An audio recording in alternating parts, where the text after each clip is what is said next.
Okay, so this is kind of part 2 of the lesson. We're going to talk about angles in standard position. This is likely something you've never seen before, so let's start with just a little bit of vocab. So we have the angles are going to be put in an XY coordinate plane. So you have your regular XY axis. And then when you draw the angle, the initial side or the starting side will always be the positive x-axis, as shown here. Okay, and then if it's a positive angle, it'll go up like this, one, and then turn, and then it'll have an ending side called the terminal side. So you can kind of see here, if we go up, go clockwise, that's a positive angle. With this one's about 90 plus a little more, so it's 120. And then a negative 120 would have the same initial side, but then we'd go down, and then the terminal side would be here.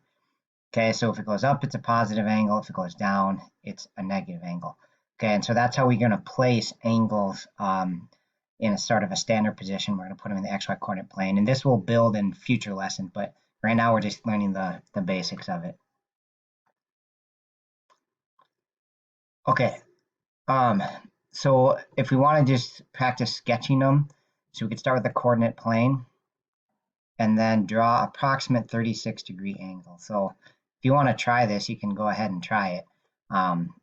And then unpause and check your work. So if we were to draw a 36-degree angle, we draw the initial side here. Whoops, what am I doing? Draw the initial side there, and then draw it going up, and just guesstimate about 36 degrees. So there would be our terminal side, and that would be a positive 36-degree angle. All right, let's try a little bit more tricky one, a 315-degree. So you can pause the video, give it a shot. So here's my XY coordinate plane. My initial side is going to be the same all the time.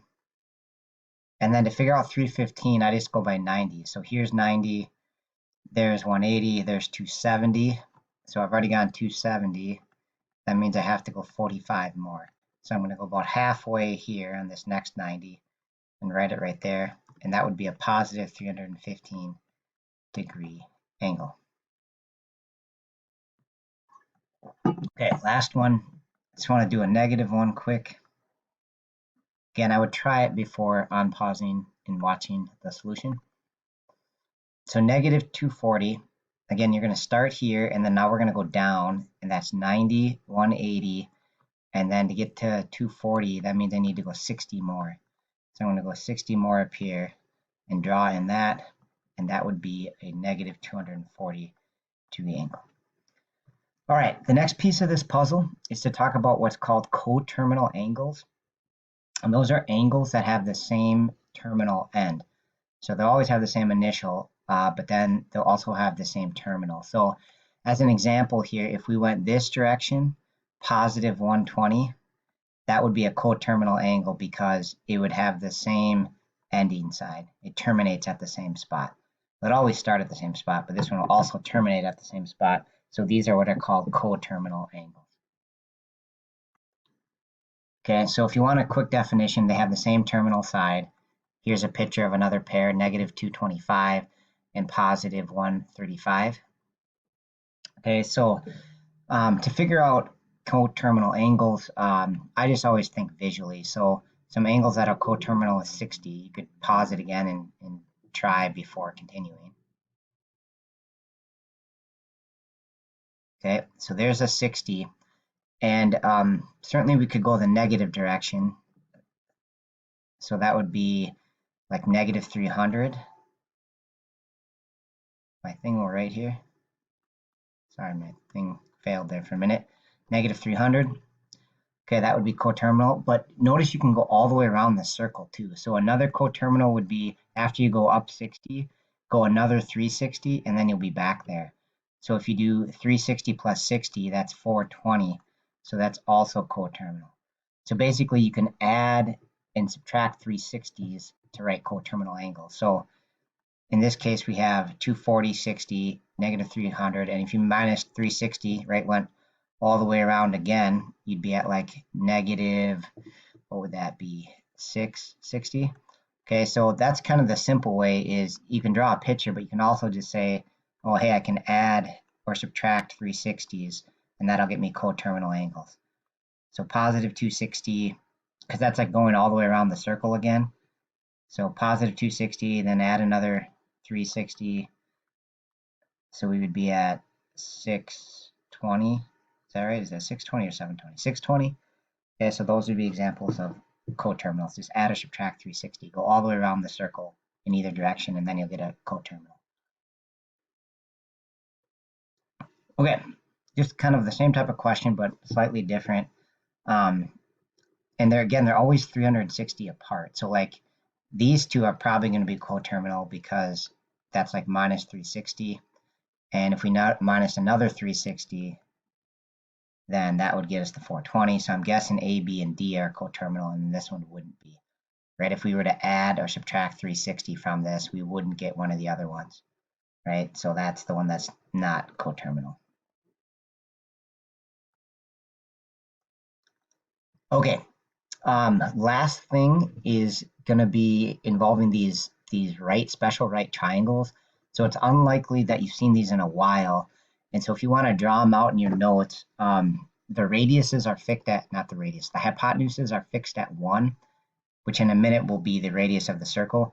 And so if the hypotenuse is 1, then the 45, 45, 90 triangle, that's what this one is, 45, 45, 90.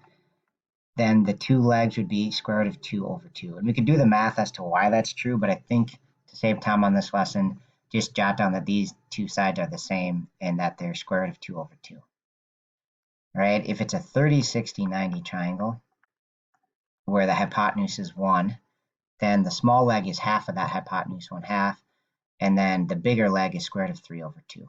Okay, and we're going to need these because we're going to figure out angles in standard position.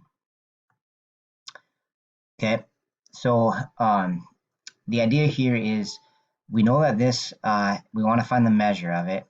We know that it's positive, okay, and we know that we have 90 here plus a little bit more. Okay, and this is where the 30, 60, 90 or 45, 45, 90 is going to help us, because the fact that this point is negative 3 and 3 means these two legs are both 3, which means it's a 45, 45, 90 triangle. All right, which means all those angles right there are 45, and then since these two have to add up to 90, this one's also 45. Okay, and that makes the angle positive 135 degrees. All right, so I'm going to have you try one like that, see if you can make some sense of it.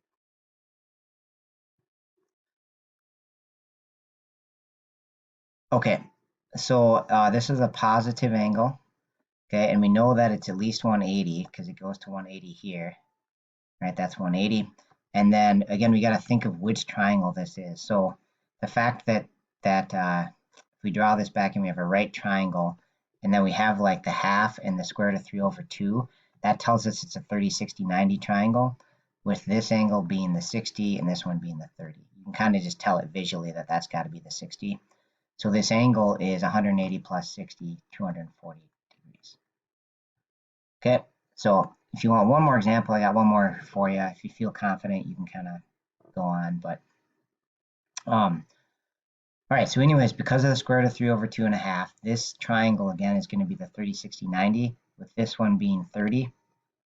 And again, since these two are 90 right there, that one must be a 60. So our angle is 90 plus 60, so that's a 150 degree positive angle. Okay, and just to summarize some of this, that's standard position. You start on the positive x-axis and then go up for a positive. And if we did the negative angle here, we would be going down this way. That'd have the arrow drawn that way, and that would be a coterminal angle, which would be negative 210. And I can figure that out by just minusing 360, and that'll get me the coterminal angle right there. Okay, so that's it for standard position angles. Thanks for watching.